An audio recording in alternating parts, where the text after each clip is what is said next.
ഈ പറയപ്പെടുന്ന 8 വിഭാഗത്തിന് മാത്രമേ സകാത്തിന് വാങ്ങാൻ അവകാശമുള്ളൂ.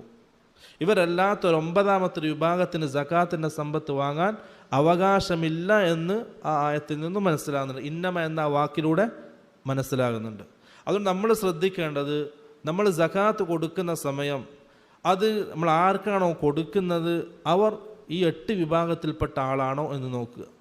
സാധാരണ രീതിയിൽ ആ ചോദ്യം വെച്ച് നോക്കുമ്പോൾ ഫക്കീർ, മിസ്കീൻ എന്ന ഗണത്തിലാണ് വരിക. അപ്പം ഫക്കീറും മിസ്കീനും തമ്മിലുള്ള വ്യത്യാസം, ഫക്കീറാണ് മിസ്കീനേക്കാൾ ആവശ്യക്കാർ. ഫക്കീർ എന്നുള്ളത് അവന് ചിലവ് ആകുന്ന, ഒരു ദിവസം ചിലവാകുന്ന സമ്പത്തുണ്ടാവും.